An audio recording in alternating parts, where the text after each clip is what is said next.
Aujourd'hui, dans cet épisode, on va parler d'estime de soi. Donc, je vais te parler des causes de ta faible estime, si tu as une faible estime de soi-même, de toi-même, pardon. Et je vais te dire aussi les conséquences que ça a sur ta propre vie, ta manière de penser, ta manière de te projeter dans la vie, etc. Et je vais surtout te donner des solutions pour pouvoir améliorer ton estime de soi. Donc, ça sera un épisode assez complet qui va te permettre d'avoir les outils nécessaires pour pouvoir t'en sortir dans les jours, dans les semaines, dans les mois et surtout dans les années à venir. Et ça va être un épisode que tu devras partager avec tes amis, que tu devras écouter plusieurs fois. Parce que si jamais tu n'as pas l'occasion de prendre des séances de coaching, tu n'as pas l'opportunité de voir un psychologue, cet épisode va te servir de thérapie, de moyen pour pouvoir travailler sur toi-même, de moyen pour pouvoir avancer, pour pouvoir sortir de cette spirale négative d'une faible estime de soi qui t'empêche de réaliser tes rêves et d'accomplir vraiment ce pourquoi tu es né, de devenir vraiment la personne que tu es censé être. Donc ça va être ça l'objet de l'épisode de ce jour. C'est parti. Healing and Love, le podcast qui vous aide à guérir de vos blessures intérieures et qui va également révolutionner votre système de pensée en vous préparant à vivre une vie de couple stable, épanouie et qualitative. Animé par le coach William Angora, ce podcast va vous impacter. Avec des histoires édifiantes, des outils pratiques, une dose de motivation et des intervenants de qualité. Dans le seul but de vous aider à vivre la vie que vous méritez, peu importe ce que vous avez vécu. À votre transformation et bonne écoute. Cet épisode va être assez spécial aujourd'hui, donc bonjour à toi, bienvenue dans ce nouvel épisode. Si tu reviens, si c'est la première fois, je te souhaite également la bienvenue sur le Healing and Love podcast. Aujourd'hui, on va simplement voir pourquoi est-ce que tu ne t'aimes pas. Pourquoi tu as ces problèmes d'estime de soi, de confiance en soi, etc. Et qu'est-ce que tu peux faire pour régler ces éléments-là? On va voir les causes, on va voir les raisons, on va voir les sources, on va voir les conséquences sur toi-même, le fait que tu aies une mauvaise estime de toi-même, etc. Qu'est-ce que ça peut créer dans ta vie, dans ce que tu es censé accomplir sur Terre, dans ce que tu es censé réaliser, etc. Et c'est vraiment ces éléments-là qu'on va voir dans cet épisode. Donc j'aimerais que tu mettes ton casque, le volume de ton casque bien comme il faut. J'aimerais que tu prennes le temps d'écouter ça en partant au travail, en partant voir tes amis, en partant voir ta famille, en étant en train de voyager, dans les transports, peu importe là où tu te trouves. Si tu es en train d'écouter cet épisode, prends le temps de l'écouter et surtout de le réécouter. Donc comme j'ai dit en intro, je fais surtout cet épisode pour les personnes qui n'ont pas forcément envie de lire, pour les personnes qui n'ont pas de ressources à disposition, de psychologues, de psychiatres, de coachs, etc., qui peuvent les accompagner dans cette démarche-là, afin de reprendre vraiment confiance en qui elles sont ou qui ils sont s'ils sont des hommes, et de pouvoir faire le travail nécessaire pour pouvoir avoir une meilleure confiance en soi-même. C'est hyper important parce que si tu veux réaliser de grandes choses sur Terre, si tu veux pouvoir sortir du lot, si tu veux pouvoir briser les cycles générationnels qu'il y a dans ta famille, dans ton environnement, etc., si tu veux pouvoir faire celui qui fait exception par rapport aux statistiques de ce qu'il y a dans ton environnement, dans ton pays, dans ta ville, dans ta famille, etc., tu as besoin d'avoir une bonne dose d'estime de toi-même. Ok, j'ai fait un épisode sur la confiance en soi, j'ai dit que c'était un mythe. Aujourd'hui, on va parler de l'estime de soi. L'estime de soi, c'est comment est-ce que tu te perçois. La confiance en soi, ça va être souvent lié à ce que tu es capable de faire. Mais en fait, il n'y a pas de confiance en soi si on n'a pas déjà une bonne estime de nous-mêmes. Une estime, c'est estimation. C'est voir à peu près ce qu'on vaut, ce qu'on est réellement. Et en fonction de ce qu'on est, on peut exactement voir ce qu'on est capable de faire, ce qu'on est capable de réaliser. Mais tout commence d'abord par réaliser qui tu es. Une fois que tu sais qui tu es, tu sais ce que tu es capable de faire. Si je fais 1m10, c'est sûr que c'est compliqué d'être meneur au basket, c'est compliqué d'être un sportif de haut niveau au basket. Même si certains qui font moins de 1m70 ont pu jouer au basket, mais c'est très rare et c'est pas forcément la norme, ok? Mais encore une fois, ils ont pu défier, entre guillemets, ces normes-là et jouer au basket malgré leur petite taille. Mais c'est sûr que si je veux être comme Shaquille O'Neal, comme Will Chamberlain, des personnes qui font plus de 2 mètres et tout, des centaines de kilos, et que je fais 1m10, ben, j'aurai des problèmes quand je vais me mettre à jouer au basket parce que j'aurai une mauvaise estime de moi-même. Donc le but, c'est de voir qui tu es vraiment et de te mettre en phase avec ce que tu es capable d'accomplir sur Terre. Mais c'est sûr que si tu as une mauvaise estime de toi-même, tu vas tout le temps vouloir aux gens, tu vas tout le temps accuser les gens, tout le temps faire culpabiliser les gens, alors que le travail, c'est toi qui es censé le faire, c'est toi qui es censé commencer ce travail-là. Ça ne dépend pas des autres, ça commence par toi. Ok, donc je pense que plusieurs vont se reconnaître dans cet épisode. Voilà pourquoi tu dois le partager avec un maximum de personnes. On va déjà commencer par qu'est-ce que ça donne en fait quelqu'un qui a une mauvaise estime de lui-même. Quels sont les signes, tu vois, de quelqu'un qui a une mauvaise estime de lui-même. Quels sont les signes qu'on peut reconnaître? Le premier signe, c'est tout blanc, tout noir. Voilà comment je t'explique ça. C'est pas une question de race. C'est que la personne se voit totalement comme étant une personne négative ou totalement dans le positif. Mais très souvent, justement, une personne qui a une mauvaise estime d'elle-même va toujours dire, je suis toujours nul, je fais toujours les mauvais choix, je fais toujours je prends toujours des mauvaises décisions, etc. Ce mot toujours là va revenir comme si la personne ne prenait jamais de bonnes décisions, comme si la personne ne faisait jamais rien de bien, mais ça commence par toujours. Je fais toujours ci, je fais toujours ça, je suis nul, je ne m'aime pas, personne ne m'aime. C'est vraiment très généralisé et c'est vraiment un côté en fait. Il n'y a pas de nuance dans ses propos, il n'y a rien de tout ça. C'est vraiment une personne qui voit tout en noir ou tout en blanc. Mais très souvent, ça va être une personne qui voit tout en noir. Il n'y a pas de couleur au milieu, il n'y a pas de nuance de gris, tout ça. Non, il n'y a pas d'échelle de valeur. C'est tout noir, tout blanc. C'est soit 0, soit 1. Il n'y a pas 0,50, 0,75, etc. Elle voit tout du mauvais côté. Ensuite, pour continuer, c'est une personne qui est focalisée sur tout ce qui est négatif. Ce qui est positif, elle a du mal à le voir, elle a du mal à le valoriser. Ce genre de personnes qui ont une faible estime d'elles-mêmes, elles ont du mal à valoriser les choses. Donc, elles vont se focaliser surtout sur le côté négatif des choses qui leur arrivent, des choses qu'elles vivent, etc. Mais encore une fois, une mauvaise journée est une mauvaise journée parce que tu as décidé, parce que tu as accepté que c'était une mauvaise journée. Parce que dans une même journée, il ne t'arrive pas que des événements négatifs. Mais lorsque tu mets ton accent sur tout ce qui s'est passé de négatif, c'est sûr qu'à la fin de la journée, quand tu fais le bilan, tu vas déclarer de façon unilatérale, parce que c'est toi qui décides, qui est le juge sur ta vie, sur ta journée, tu vas décider que c'était une mauvaise journée. Mais pourtant, il t'est certainement arrivé des choses bien. Mais comme toi-même, déjà de base, tu as une mauvaise estime de toi-même, tu as du mal aussi à apprécier ce qui est bien dans ta vie. Donc, tu vas te focaliser sur ce qui est négatif. Ensuite, ce sont des personnes qui ne savent pas accepter des compliments, des félicitations, etc. parce qu'elles ne se sentent pas dignes. Elles ne se sentent pas dignes de recevoir ces compliments, cette valorisation, etc. En même temps, ce qui est paradoxal, un autre signe, elles vont tout le temps chercher l'approbation chez les autres. Donc, c'est une anxiété constante, en fait. C'est un stress constant de devoir plaire aux autres et d'avoir en même temps du mal ou de la difficulté d'accepter la valorisation et les compliments des autres parce qu'on ne se sent pas digne, on ne pense pas qu'on a assez de valeur pour avoir ces compliments, pour avoir cette valorisation de la part des autres. Donc, on veut tirer beaucoup des autres, mais on a du mal à recevoir lorsque les autres nous donnent, ce qui fait que ça fait de nous des sanctuaires émotionnels. Lorsque tu as une faible estime de toi, tu deviens une sanctuaire émotionnelle pour les autres. Les autres ne savent pas forcément te comprendre, ne savent pas forcément t'appréhender parce que tu demandes beaucoup et quand on essaie de te donner, tu as du mal à recevoir parce que tu ne te sens pas digne, tu ne te sens pas capable de pouvoir recevoir cette admiration, cette approbation que les autres t'accordent. Et ça, c'est hyper dangereux, c'est hyper problématique. Faut faire attention à ça. Une autre facette des personnes qui ont une faible estime d'eux-mêmes, un autre signal que tu peux remarquer, c'est des personnes qui veulent tout le temps essayer de plaire aux autres. Donc, on revient sur l'approbation, mais elles veulent forcément rentrer dans toutes les cases. Donc, elles veulent être approuvées quand elles sont dans une entreprise, dans une organisation, dans une relation. Elles veulent tout faire pour plaire à l'autre, pour ne pas qu'il y ait de reproches et tout, etc. Ce qui nous amène au prochain signal. Elles ont du mal à accepter les critiques et elles prennent surtout les critiques très personnellement. Ok, donc ça les blesse au plus profond d'elles. Donc dès que tu leur dis quelque chose qui ne va pas dans le sens de la positivité ou dans le sens de quelque chose qui est très bien, que ça les bouscule un peu, elles auront du mal à prendre cette critique-là. Et encore une fois, tous ces éléments-là, tous ces signaux-là, on ne les a pas tous, mais certains vont peut-être tous les avoir, certains en auront quelques-uns. Et encore une fois, ce niveau d'estime de soi, il est valorisé en fonction de chacun.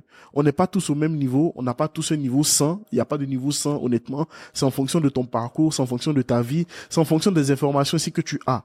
Si tu n'as pas d'informations, c'est sûr que tu vas même pas te poser la question pour voir si tu as un problème ou pas. Tu vas continuer ta vie comme ça sans te poser, sans te rendre compte que peut-être que cette faible estime de moi fait que j'ai pas confiance en moi, que je peux pas avoir de meilleures relations, de meilleures amitiés, de meilleures opportunités professionnelles, etc. Il faut que je commence à me poser dessus pour travailler sur ces éléments-là. Et bien entendu, dans cet épisode, tu auras les éléments sur lesquels tu pourras travailler, des astuces pratiques que tu pourras faire tous les jours pour essayer d'améliorer cette confiance, cette estime de soi chaque jour de ta vie, en fait, tout simplement. C'est des personnes qui sont très souvent jalouses aussi, les personnes qui ont une faible estime d'elles-mêmes, parce que tout simplement, tu es jaloux ou jalouse des autres, donc tu essaies de les rabaisser, tu essaies de les éloigner, par exemple, de tes êtres chers, des personnes qui sont chères pour toi, etc. Parce que vu que tu as une faible estime de toi-même, vu que tu n'es pas consciente de ta valeur, donc toute personne autour des personnes que tu aimes peuvent représenter une menace, peuvent représenter un danger, et comme tu ne veux pas être mis ou mise en danger, ben tu vas essayer de manifester une jalousie excessive qui va faire en sorte de repousser les autres, éloigner les autres de celui ou celle que tu aimes, et ça va créer encore des disputes parce que la personne ne va pas comprendre pourquoi est-ce que tu agis comme ça, mais toi quand même tu gardes la personne pour toi, ça te donne une certaine sécurité, mais pendant un moment, parce que d'autres personnes viendront encore et tu vas toujours te sentir mal, tu vas toujours te sentir pas assez bien pour lui, pour elle, pour tes parents, pour tes amis, pour tes collègues, pour ton patron, etc. Donc ça, tu vois que c'est hyper problématique. Il faut commencer à travailler dessus tout simplement. Ce sont également des personnes qui ont peur de rêver grand. Lorsque tu as une faible estime de toi, ben, vu que tu vois petit, vu que tu te vois petit, vu que tu penses petit, tu as peur de rêver grand. Tu as peur de rêver grand parce que dès le départ, vu que tu es très négatif, on l'a vu au départ, tu es négatif, négative, tu as du mal à te projeter dans ce qui est grand. Et d'ailleurs, tu te dis que tout ce que tu fais, en fait, c'est censé amener à l'échec, et quand tu réussis, pour toi, c'est comme un exploit, c'est comme, entre guillemets, un miracle. Et encore une fois, même quand quelque chose de bien t'arrive, tu te dis que tu ne mérites pas d'avoir ces choses bien là. On verra les causes tout à l'heure. Là, on est juste sur les signaux, mais on verra les causes. Pourquoi est-ce que tu en es arrivé là? Ok? Donc là, on va déjà foncer dans pourquoi est-ce que tu en arrives à avoir une faible estime de toi. Encore une fois, chaque être humain est différent. Chacun d'entre nous on a nos expériences. Donc, je ne vais pas faire de généralité, de généralisation. Je vais juste donner des éléments de réflexion, des pistes que tu pourras creuser, que tu pourras explorer pour comprendre ce qui se passe à l'intérieur de toi. Mais chaque être humain est unique et chacun a ses traumatismes en fonction de sa vie, en fonction de son parcours, en fonction de son enfance, en fonction de là où il a grandi, en fonction du lieu où il vit, etc., etc. Donc, chacun est unique. C'est-à-dire, d'autres peuvent ne pas avoir des traumatismes venant des relations, d'autres en auront. D'autres, ça sera par rapport à leur enfance, d'autres, ça sera par rapport à leurs expériences personnelles. Chacun est unique. Donc, ne te dis pas non, je vais cocher toutes les cases et voir si je remplis ça. Non. À un moment donné, dans les solutions, tu vois que tu auras besoin de l'aide externe de quelqu'un pour pouvoir t'aider à te poser les bonnes questions également si tu en as besoin.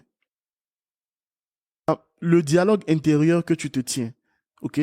Ce dialogue où tu te dis, qui suis-je pour pouvoir me permettre de faire ça? Est-ce que je vais arriver à faire ci, à faire ça? C'est ce qu'on appelle la critique interne négative. Donc, intérieurement, toi-même, tu te vois de manière négative. On l'a dit tout à l'heure dans les signaux, mais c'est également une cause, tu te vois de manière négative et ça peut venir de plusieurs endroits qu'on va voir juste après. Mais tu as cette critique négative vis-à-vis de toi-même. Tu ne te sens pas digne, tu ne te sens pas assez, tu ne te sens pas capable, tu ne te vois pas réaliser ou accomplir des choses parce que pour toi, en fait, ce n'est pas pour toi. C'est pour les autres, mais pour toi, non. Les autres peuvent être heureux, les autres peuvent accomplir des choses. Et quand même des personnes ont confiance en elles, ont une bonne estime d'elles-mêmes, ça te met dans une forme d'insécurité parce que tu te dis, ah, je me sens menacé, je ne me sens pas assez bien par rapport aux autres, et tout, etc. Donc, tu vois que ça te met dans un cercle toxique comme ça, de pensées négatives, de négativité, de critiques négatives, etc.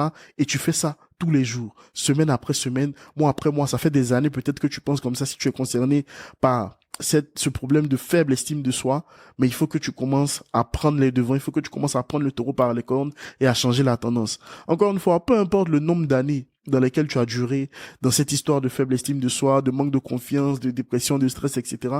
Tout commence par un déclencheur. Cet épisode peut être un déclencheur, un post que tu vas lire, un live que tu vas suivre, un livre que tu vas lire, une formation que tu vas faire. Ce sont tous ces éléments-là qui vont servir de déclencheur pour pouvoir créer en toi la révolte, tirer la sonnette d'alarme et faire en sorte que tu vas prendre ta vie en main et décider d'opérer les changements qu'il faut pour arriver à être la personne que tu es censé vraiment être. À être cette personne épanouie, cette personne heureuse, cette personne qui ne se compare pas aux autres, qui ne dépend pas des autres, mais cette personne qui est simplement consciente de qui elle est, consciente de ce qu'elle a et consciente de la direction qu'elle prend pour sa propre vie. Et ça, c'est le but de mes épisodes, c'est le but de mon travail, c'est le but de ce métier de coaching, etc. De pouvoir t'amener à ce niveau-là en te posant les bonnes questions et en ayant les ressources nécessaires pour arriver là où tu es censé arriver. Ok? Tu auras par exemple des voix qui vont te dire tu ne vas jamais y arriver, peu importe le nombre de fois où tu essaies. C'est des voix aussi que tu as quand tu as une faible estime de toi-même. Il y a une voix qui va te dire oui, toi tu as toujours échoué, tu vas continuer d'échouer, tu ne peux pas réussir grand-chose, regarde tout ce que tu as essayé, tu as échoué, etc. Et tu vois, c'est soit noir, soit blanc. Cette voix-là ne va pas te dire que tu as pu accomplir des choses. Elle va simplement insister sur les choses que tu n'as pas pu réussir et ça va faire en sorte que tu vas t'enfoncer encore et encore dans ce problème de faible estime de soi, dans ce problème de dévalorisation, dans ce problème où tu vas devenir une personne qui fait pitié, qui se rabaisse tout le temps, qui se dénigre tout le temps, qui n'a pas de valeur en fait aux yeux d'elle-même. Et bien évidemment, vu que tu n'as pas de valeur à tes propres yeux, tu n'auras pas ou peu de valeur aux yeux des autres. Donc, les sources ou bien les causes de ces de cette faible estime de soi, d'où est-ce que ça vient? Premier élément, ce sont les expériences vécues dans ton enfance. Ça peut être avec tes parents, ça peut être avec les personnes qui t'ont servi de parents, celles qui ont été des figures d'autorité pour toi. Si ces personnes n'ont pas rempli ton réservoir émotionnel, tu auras du mal à te voir comme quelqu'un ayant de la valeur. Si les gens si les gens qui étaient censés te donner de l'amour ne t'ont pas manifesté de l'amour, ne t'ont pas valorisé, toi, etc., lorsque tu étais enfant, tu étais plus jeune, ben, tu auras une faible estime de toi-même. OK? Et tu vas commencer à chercher justement cette estime dans les bras d'autres personnes, des amitiés, des relations, etc., etc. Ce qui nous emmène à la deuxième cause, ben, les relations amicales ou amoureuses peuvent créer en nous une faible estime de nous-mêmes. Parce que vu qu'on dépend de ces personnes-là pour notre validation, pour ton approbation, etc., si ces personnes-là ne te donnent pas cette validation, cette approbation, tu vas encore avoir une faible estime de toi-même. Donc ça peut commencer dans l'enfance, ensuite ça va dans les relations. Il y a d'autres qui ont une très belle enfance avec leurs parents, qui n'ont aucun souci avec ça. Des fois, ça a commencé dans les relations amoureuses ou les relations amicales. On a été rabaissé, on a été blessé, on a été humilié, tout, etc. Donc ça a fait baisser notre estime de soi. Et très généralement, lorsque dans une relation, tu as été blessé, tu as été humilié, tu as été rabaissé, tout ça, ça peut détruire aussi ton estime de soi. Et ça, c'est un cas auquel je fais face très souvent dans mes coachings. Les personnes qui sortent de relations amoureuses qui sont totalement détruites à l'intérieur et qui ont une faible estime d'elles-mêmes maintenant parce que ces relations les ont détruites à l'intérieur. Et il y a un vrai travail à faire sur ces personnes-là avant qu'elles puissent commencer à faire le travail de guérison petit à petit. Et ça, c'est la première chose par laquelle on commence. Comment est-ce qu'elles se perçoivent? Parce que très souvent, des relations qui te laissent des marques, qui te laissent des séquelles comme ça, tu dois commencer d'abord par revoir qui tu es vraiment, par retravailler cette image que tu as de toi-même et non pas te dégoûter toi-même, te faire pitié à toi-même, etc. C'est pas ça le but. OK? Donc, les relations qui ont été très souvent toxiques, c'est celles-là qui vont laisser des marques. Si tu as eu de bonnes relations, amicales ou amoureuses, il n'y a pas de souci. Il n'y aura pas de problème d'estime de soi à ce niveau-là. Il y a également le harcèlement. Ça peut être au travail, ça peut être à l'école, ça peut être dans des organisations dans lesquelles tu as fait partie. Le harcèlement reste toujours. Le harcèlement, les abus physiques, les abus sexuels, etc., peuvent être des éléments qui vont faire baisser totalement, radicalement, drastiquement ton estime de soi. Et ça, c'est hyper important de pouvoir en parler. Il y a les événements qui ont été traumatisants, donc des accidents, la perte d'un être cher, etc. Et des fois, tu peux te sentir coupable par rapport à ces événements-là, te dire que tu n'as pas été assez vigilant, tu n'as pas fait assez attention, etc. C'est peut-être pour ça que la personne est partie. Moi, j'avais ce souci-là. Quand mon père est décédé, j'avais fait un rêve où, dans le rêve, je le voyais se battre avec un lion. Et lorsqu'il se battait avec ce lion, il m'a dit, reste dans la maison, ne t'en fais pas, je m'occupe de ce lion-là. Et malheureusement, le lion a eu raison de lui dans ce rêve. Alors, ce rêve va avoir plusieurs significations. Je te demande pas la signification ici. Je te dis juste que pendant un moment, pendant quelques années, j'ai cru que c'était parce que je ne suis pas allé aider mon père dans le rêve qu'il était mort. Alors, ça n'a rien de logique ou de cohérent, mais c'est comme ça que ça se passe avec nos émotions, notre manière de voir les choses, etc. Donc, pendant longtemps, en fait, pour faire le deuil de mon père, j'ai eu des problèmes parce que je pensais que j'étais coupable de la mort de mon père. Pourtant, il n'en est rien. C'était un rêve, ça a plusieurs significations, un rêve. D'autres ont le don d'interpréter les rêves, d'autres non. Moi, je sais ce que ça signifie aujourd'hui, si je vais pas le partager ici, mais c'était pas ce que je pensais, en fait. C'était pas de ma faute à ce niveau-là. Et une fois que tu fais la paix avec ça, c'est plus facile après de pouvoir retravailler sur ta confiance en toi, te dire que, les choses qui arrivent de mal dans ta vie ou bien qui ne sont pas forcément positives dans ta vie, c'est pas toujours de ta faute, c'est pas forcément de ta faute, ok? Donc ça aussi, c'est un élément sur lequel j'ai dû travailler, ne pas me mettre la faute pour tout ce que je fais de, entre guillemets, mal. Il y a plein de choses à tirer et maintenant je tire plutôt des leçons, des choses qui vont moins bien dans ma vie plutôt que de me mettre le fusil sur la tempe et de me dire que je suis une mauvaise personne, que j'arrive pas à réaliser des choses et tout, etc. Mais ça a pris du temps. Ça a pris, je pense, 10, 15 bonnes années. Déjà, en être conscient, ça prend du temps et commencer le travail, ça prend également du temps. Mais toi, tu peux le faire beaucoup plus vite vu qu'avec ce podcast, tu as les ressources pour pouvoir t'en sortir. Avec mes formations, mes coachings, mes livres et tout, tu as les ressources pour pouvoir t'en sortir. Donc, tu as moins d'excuses que moi. Voilà. Donc, voici, il y a aussi, ça peut être aussi également un problème de santé mentale. Donc, pour la faible estime de soi, la dépression, l'anxiété font que tu as une faible estime de soi aussi. Donc, il faut prendre ça également en compte. Alors, il y a plusieurs autres sources, mais on va s'arrêter juste là. Donc, relations, enfance, les mauvaises relations, plutôt les relations toxiques, les traumatismes de ton enfance, ce qui s'est passé dans ton enfance, les différents harcèlements ou abus ou violences que tu as pu avoir dans ta vie. Et il y a également ce dernier aspect, les événements traumatisants qui te sont arrivés, où tu penses peut-être avoir une responsabilité, où tu culpabilises, etc. Là aussi, ça peut jouer par rapport à ta faible estime de soi. Ok? Donc, ce qui fait que, quand tu as une faible estime de soi, je l'ai dit déjà, mais tu fais de l'auto-sabotage. tu détruis de tes propres mains ce que toi-même tu construis. Pour le résumer, c'est un peu ça. Tu détruis tes relations amoureuses, amicales, tu détruis tes projets parce que toi-même tu t'auto-sabotes. Tu es en train de créer quelque chose de bien, mais à l'intérieur de toi, les pensées qui passent à l'intérieur de toi sont des pensées qui sont faites pour te détruire et détruire ce que tu es en train de construire. Et c'est ça le problème quand tu as une faible estime de soi, c'est que tout ce que tu construis, tu le détruis de tes propres mains et tu t'empêches d'aller de l'avant, tu t'empêches de réaliser des choses. Et c'est vraiment dramatique et tragique parce que ça fait que dans ta vie, tu as toujours des hauts et des bas, tu as toujours des yo-yo, mais sans jamais avoir de stabilité, sans jamais avoir de véritable croissance dans ta vie, de véritable amélioration. Et il faut vraiment que tu prennes le temps de travailler dessus. Il faut vraiment que tu investisses du temps, de l'énergie, de l'argent, ta pensée, ton être entier pour pouvoir travailler sur cet élément. Parce que sans ça, personne ne pourra te donner, entre guillemets, une estime de soi. Il n'y a pas de prêt d'estime de soi en fait. On ne fait pas de don d'estime de soi. C'est chacun qui doit travailler sur son estime personnelle. Comment est-ce qu'il se voit? Comment est-ce qu'il quand il se voit dans le miroir, qui est-ce qu'il voit? Quelles sont les capacités que tu as? Qu'est-ce que tu es capable de faire?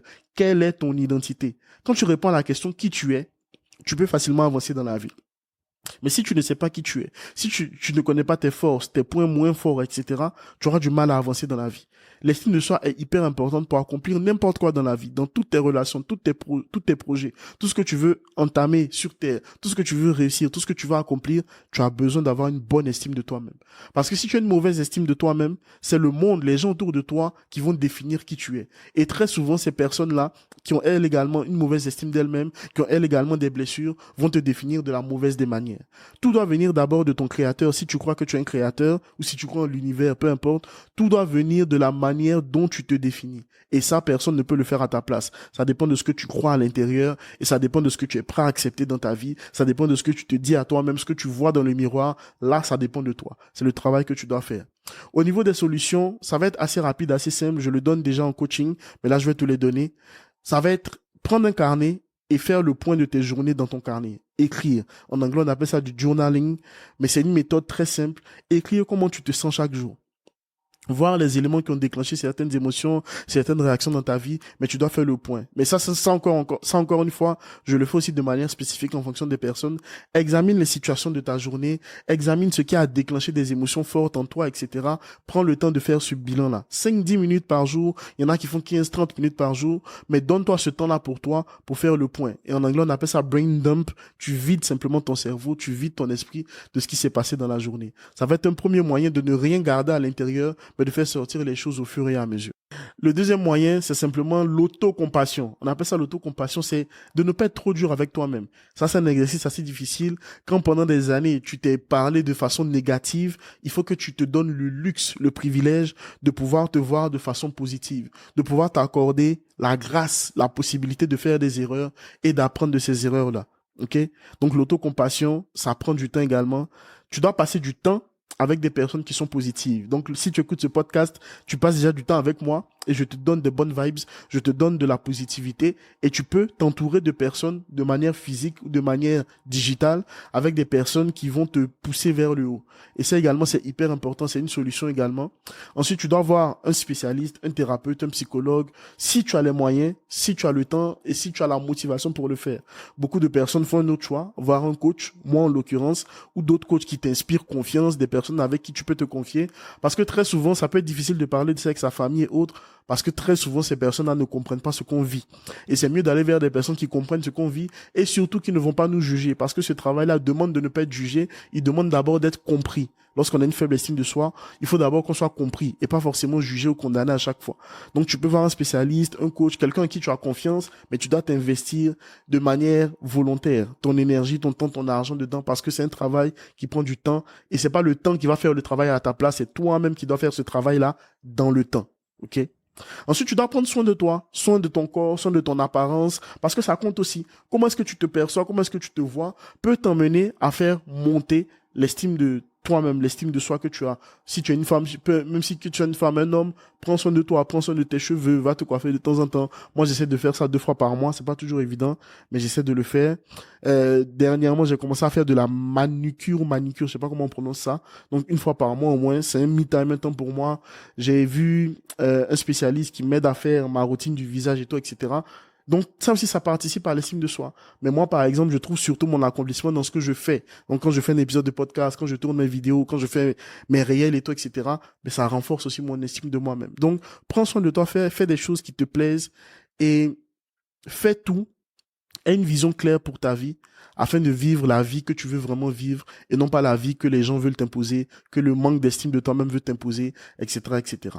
Donc c'était un épisode assez court pour te montrer les causes, pour te montrer les dégâts qu'une faible estime de toi-même peut avoir. Ça peut détruire tes relations, ça peut détruire tes opportunités, mais tout commence d'abord par comment est-ce que tu te perçois. Parce que très souvent, les gens vont te traiter en fonction de la perception que tu as de toi-même. C'est pas que les gens sont mauvais, les gens te traitent en fonction de la perception que tu as de toi-même. Si tu ne te respectes pas, les gens ne vont pas te respecter. Si tu ne t'aimes pas, les gens ne vont pas t'aimer. Si tu ne te valorises pas, les gens ne le feront pas plus que toi, en fait. Donc, tout doit commencer par toi. Et ce que les autres feront, c'est simplement du bonus. Donc, j'espère que cet épisode t'a été utile. J'espère que tu vas décider d'opérer le changement. Et si tu as besoin de coaching, tu m'écris, tu m'envoies un mail. Je suis dispo sur Instagram, par mail. Et on pourra travailler ensemble sur une période de 2 mois, 3 mois, 4 mois, 6 mois. Et j'ai même une période d'1 an pour pouvoir t'aider au maximum. Donc, prends soin de toi. Je te dis au prochain épisode. Ciao.